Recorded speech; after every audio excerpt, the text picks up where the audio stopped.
Hello, everybody, and welcome to the Crypto Hipsters Curtain Calls. This is your host, Jamil Hassan, the Crypto Hipster, where I bring you compilations of my previous season's podcasts from season 6 through 8. And this is episode 47, entitled Every Rose Has Its Thorn. Despite a thorny path thus far, why the future of blockchain development is on an increasingly smoother road heading toward tomorrow. This podcast is a compilation of 4 previous podcasts, 4 clips from previous podcasts from seasons 6, 7, and 8, 1 from season 7, 1 from season 6, and 2 from season 8. All of my podcasts are available on Spotify, Apple, Anchor, YouTube.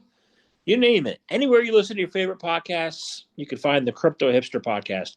Listening to this episode, if you find any one of these clips from the compilation we'd like to learn more, please check out my full episodes. They're all available online. And so let's get into it. Today's the podcast number 47. Crypto Hipster's Curtain Calls number 47. I have 4 interviews. The first person I spoke with was Bill Laboon. That was back in season 7. That was March 23rd, 2024.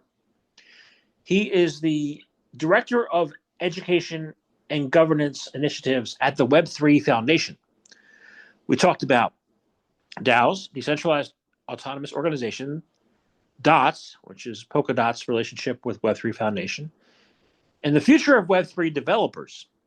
It's an amazing conversation. Please check it out. Next is from season 6, Jim Myers, who's the Chief Technology Officer and co-founder at Flipside Crypto from February 2024.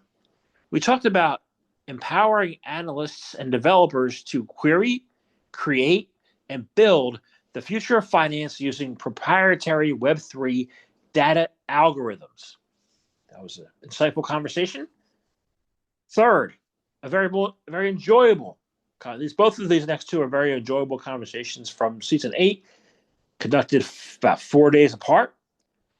The first person on March 7, 2025, Lucy Coulden, and she is the Global Program Director at Polkadot Ambassador Fellowship, Polkadot ecosystem.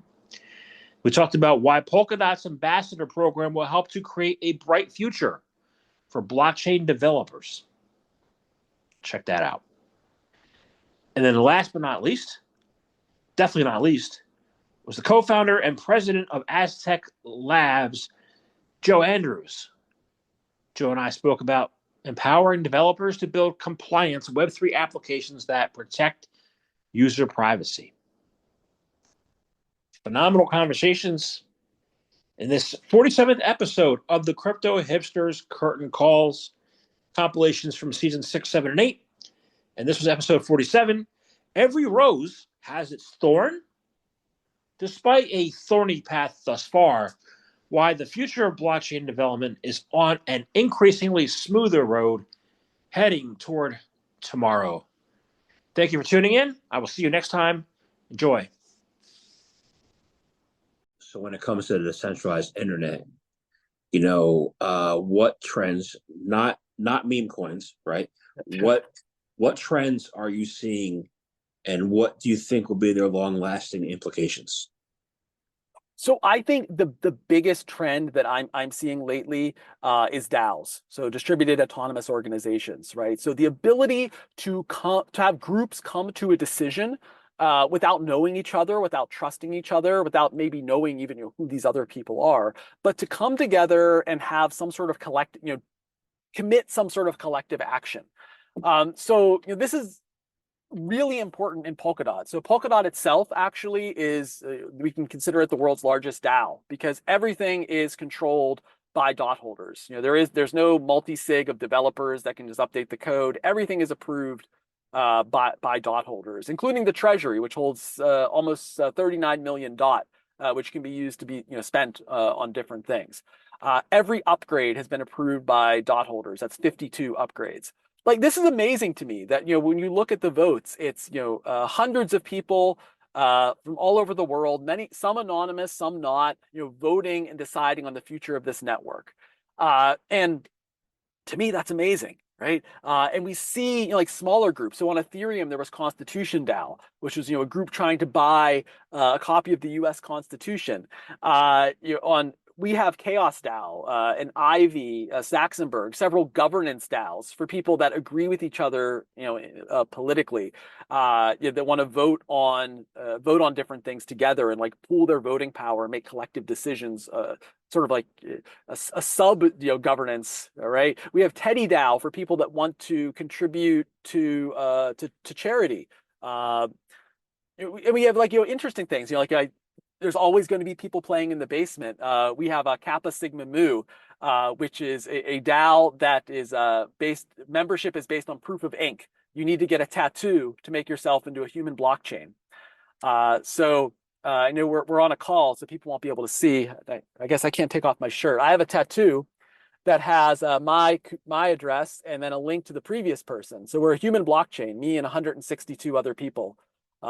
If you wait a second, I could take the shirt off and show you. I'm interested to see the tattoo. All right. One second. You may have to edit this pause out. So hold on.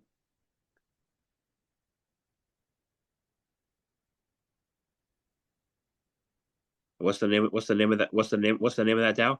So that's Kappa Sigma Mu, which is so our Canary network I mentioned, where we put out code before it's audited, just to try it. It's a Kusama, so KSM, and then Kappa Sigma Mu is just like it looks kind of like that, with Greek letters.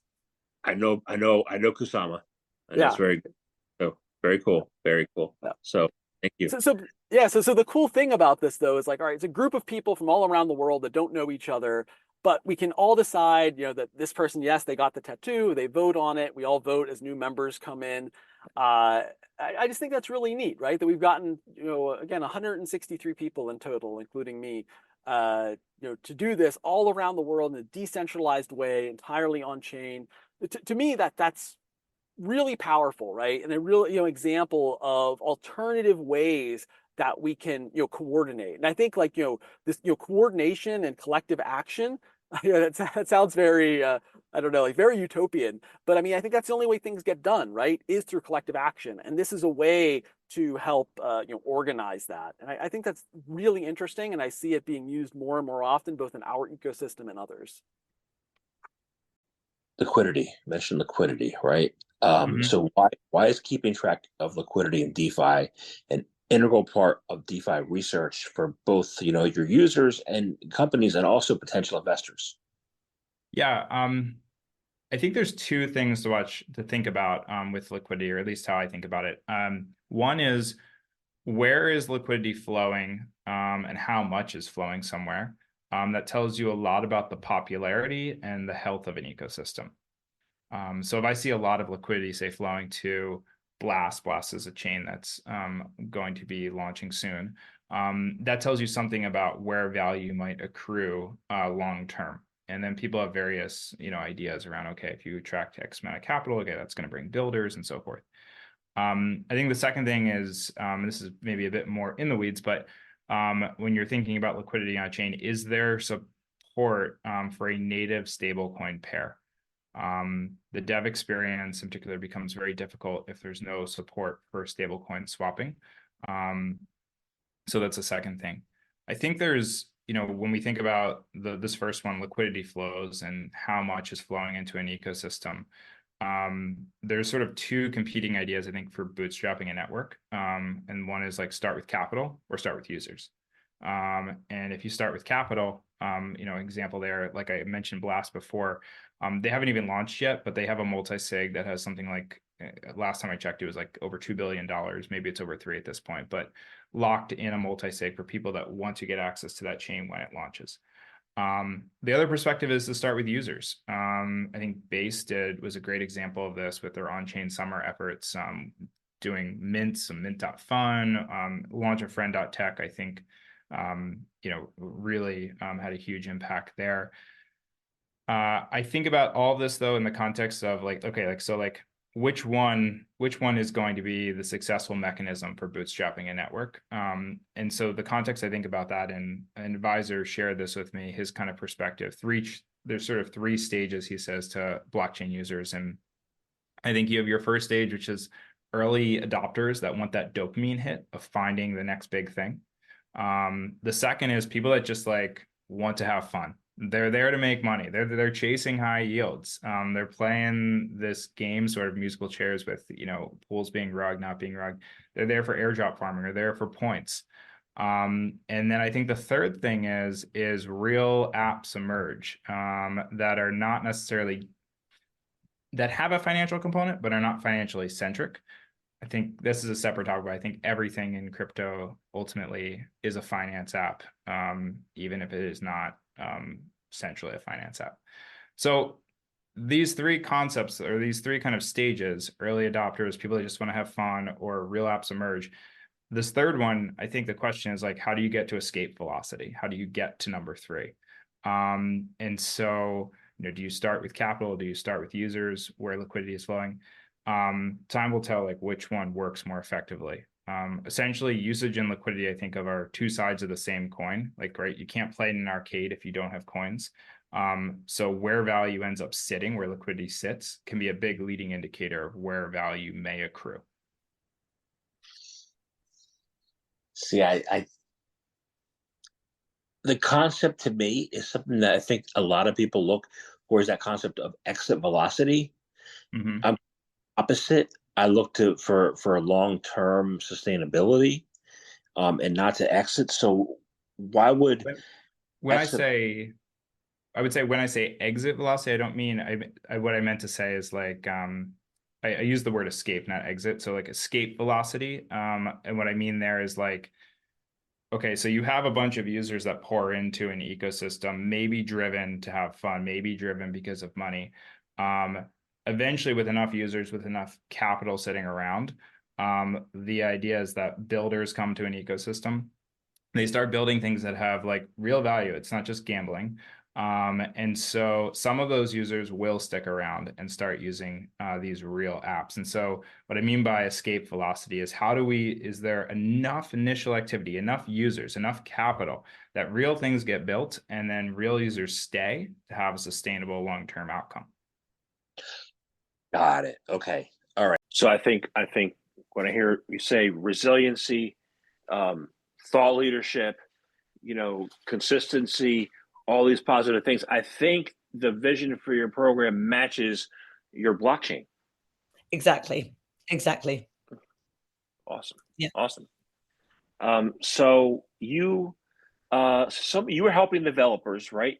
You're helping build the future of blockchain developers. And there are some critical blockchain industry initiatives in 2025. I want to find out how you're positioned to address them. One of them you mentioned is Bybit, reducing the hacks. But what are the other important initiatives in the industry this year, and how are you well positioned to address them? So I think one of the things that we are seeing spoken about extensively, and I was actually on a panel at ETH Denver that was it was called The Human Algorithm Building the Soul of Crypto. And so it was supposed to be about, you know, sort of my area of expertise, so community building. But actually the 2 people that I was on the panel with both talked about digital identity rather than community. But I think it really highlights the fact that this is the topic of this year, I would say.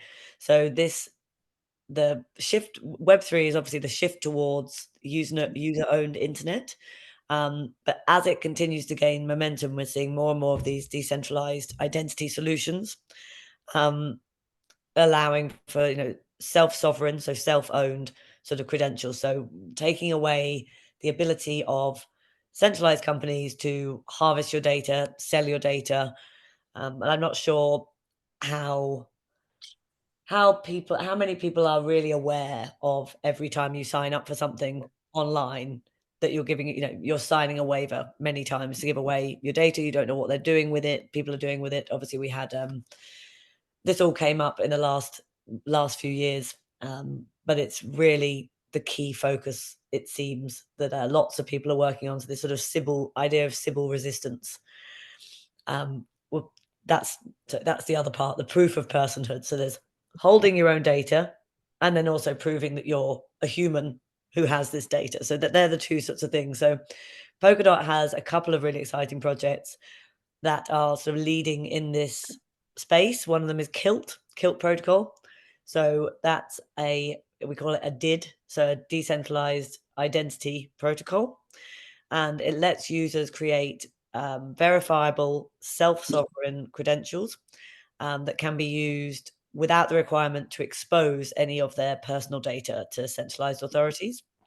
And then Frequency, which is a project by Frank McCourt, who is publicly in the TikTok camp at the moment. So we have a leading bid for the acquisition of TikTok's North American operations. And Frequency, headed up by a guy called Braxton Woodham, is a decentralized social media company, and it's developing a blockchain on Polkadot to provide infrastructure for a wide range of social media platforms. So one of its aims is to eliminate the unchecked practices of harvesting data and sale of data, as I spoke about earlier. So that's become so common in the Web2 space. I think as I said before, I'm not sure how many people realize, even with the targeted ads and everything, your phone is kind of listening to you, all of this sort of stuff as well. And once they have your data, what they can do with it. So those are the sort of the proof of identity. Then that's the data. Then there's the proof of personhood. So this aims to solve the issues with bots as one of them. So bot-driven manipulation of data, of services, if you've ever been in a queue for a ticket for an artist or a festival you really want to go to, so many of those people in the queues are bots, for example. That's a real human example. Also things like online gambling, poker, etc. You'll find a lot of bots in the system. There are lots of much more sort of industry critical things that need to be addressed as well, but I think they're two real life kind of examples that people will be able to understand. So yeah, proven personhood aims to solve these issues and pave a way for a more transparent and fair decentralized ecosystem. So I'm going to get this right. Proof of personhood is a cryptographic method to verify that digital identity represents a human being. And I think Gavin uses the example of Demolition Man, where the guy takes the eye out of the other guy and uses it to open a door, whatever it does. So we are looking at lots of different ways that you can do this. Currently, we have the tattoo. You can actually get yourself tattooed and have it. Yeah, so it has a code underneath it. The tattoo is of a blackbird, which is the Kusama, which is one of our networks to build on. It's a little bird, and you can have it however you want. Then it has the little code underneath, so you can be scanned wherever it is on your body. So this is what we're playing around with. But one of the most important reasons for this is on-chain governance, airdrop distributions, and sort of decentralized reputation systems. So we're helping to fight those for those causes. Yeah. So I want to find out, so we're talking about, Elon, we're talking about the government. I don't trust the government. I don't like the government, but hey, I'm not into chaos either. But you blend the private and public states, right? How does that blend enable the next advancements in blockchain breakthroughs? I think it's this notion of kind of being able to prove things about the real world that you don't want to disclose to everyone. And I think the example I always come back to is a passport. So passport verification, like in Web2, is done by me taking a selfie and taking a picture of my passport, and it's in the age of kind of like AI and deep fakes, it's incredibly easy to actually kind of fake that. We've seen kind of examples of it happen already. But most people don't kind of realize this, but inside a passport, all of the e-passports, which I think there's like at least 190 countries have signed up for, there's a private key. There's like a strong cryptographic object that is signed by, a web of trust. You may not trust the government, but they have signed your passport, and that is kind of mathematically provably true.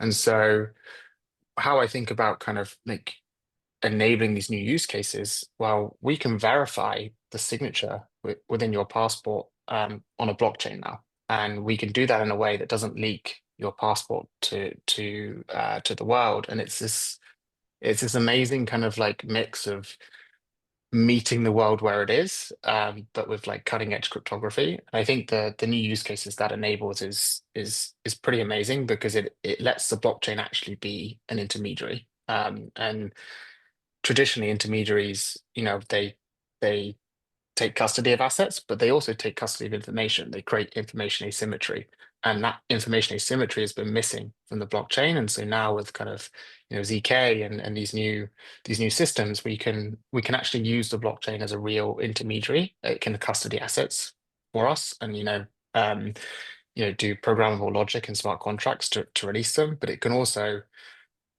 create information asymmetry between two parties. And I think that's fascinating, the types of use cases that enables. What use cases does the information asymmetry enable?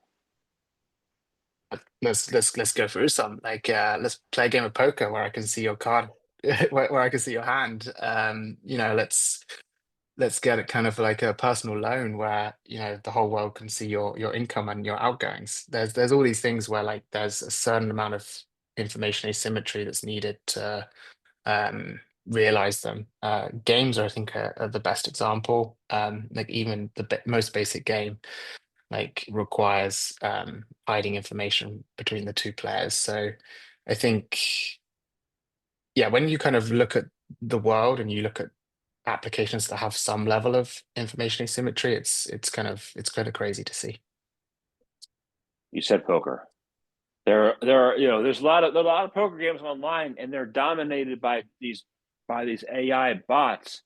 So if you don't know any better, you're going to lose, right? So Yeah. how do you get more transparency, embedded in with that security to help people, who don't know they're about to lose their bank, account. So Yeah, let's imagine it a second, right? So we've got like a game that's being played on chain now, and we just talked about like passports that can be verified in a transaction. So you could have some proof of personhood linked to your passport that this is a real player, not kind of 1,000 AI bots. And so it's not completely foolproof because people can sell their identities and do that, but it's a lot better than just trusting some Web2 server where someone's got 1,000 bots running and it's kind of raking in the pot every time. So I think combining kind of these, we think of them as primitives. There's all these kind of primitives that can be built now. You have programmable privacy and ZK built into a system, and you can combine them together to, I think, remake most applications with much stronger trust assumptions. So if I'm playing you at poker, like before I agree to let you into the table, you'll at least have proven that you're a human from Connecticut by kind of like doing some proof on your passport.